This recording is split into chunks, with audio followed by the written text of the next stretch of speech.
गांव सुल्तानपुर के बाहर एक टूटी फूटी हवेली थी। कहते थे वहां किसी जमाने में एक अमीर जमींदार रहता था जिसकी बेटी रहस्यमयी ढंग से गायब हो गई थी। तब से हवेली पर ताले लगे थे। गांव वाले मानते थे कि उस हवेली में एक जिन्न कैद है। गांव की ही एक लड़की झारा पढ़ाई में तेज और बहुत जिज्ञासु थी। उसने हवेली के किस्से बचपन से सुने थे। एक रात दोस्तों के साथ खेलते हुए उसने कसम खा ली, मैं हवेली के अंदर जाऊंगी और सच पता लगाऊंगी। आधी रात को झारा अकेली हवेली पहुंची। दरवाजे पर अजीब अरबी में लिखे ताबीज टंगे थे। जैसे ही उसने उन्हें छुआ, दरवाजा अपने आप चर्रर की आवाज से खुल गया। अंदर अंधेरा था, हवा बासी और भारी थी। अचानक उसे किसी की सांसें महसूस हुई। दूर से दो लाल आंखें चमकी। एक गहरी आवाज गूंजी, कौन है जिसने मेरी नींद तोड़ी? वह जिन्न सदियों से कैद था। उसने झारा से कहा, अगर तू मुझे आजाद कर दे तो मैं तुझे जिंदगी भर की ताकत दूंगा। जरा डर तो गई, लेकिन जिज्ञासा और लालच उसके मन में पैदा हुआ। जिन्न ने बताया कि हवेली की तहखाने में एक काला ताबीज है, वही उसकी बेड़ियां तोड़ेगा।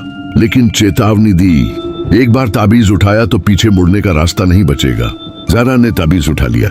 जैसे ही उसने उसे जिन्न को दिया, हवेली हिलने लगी। जिन्न नीली आग में प्रकट हुआ, लंबा, डरावना, पर आंखों में आजादी की चमक। वह बोला, तू अब मेरी मालिक है या मेरी कैदी? ज़ारा को अचानक अजीब ताकत मिलने लगी। वह हवेली के दरवाजे बिना छुए खोल देती। लोग उससे डरने लगे, लेकिन हर रात जिन्न उसके सपनों में आता और उससे और काम करवाता। धीरे धीरे ज़ारा समझ गई कि यह ताकत कोई वरदान नहीं बल्कि श्राप है। जिन्न चाहता था कि वह उसके लिए बलि चढ़ाए। उसने कहा, अगर तुझे जिंदा रहना है तो किसी और की आत्मा मेरे हवाले करनी होगी। ज़ारा ने इनकार कर दिया। तब जिन्न ने उसकी जान लेने की कोशिश की।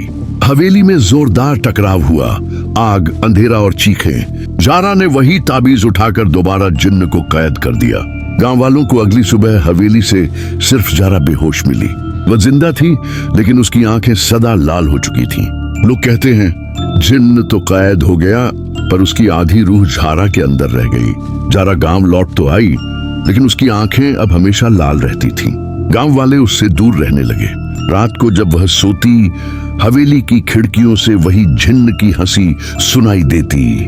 उसे समझ आ गया, जिन्न पूरी तरह कैद नहीं हुआ है, उसका एक हिस्सा मेरे अंदर है। धीरे धीरे गांव में अजीब हादसे होने लगे।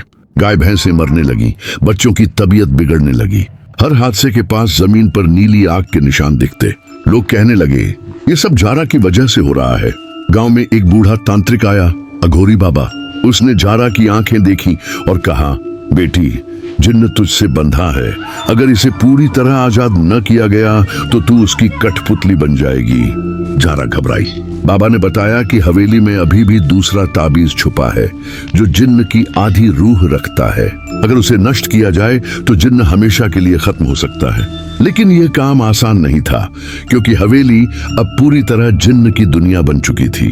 ज़ारा आधी रात को फिर हवेली लौटी। अब हवेली पहले से भी ज्यादा भयानक थी। दीवारें खून से भीगी लग रही थीं और छत से लटकती परछाइयां उसके पीछे पीछे चल रही थीं। जिन्न की आवाज आई,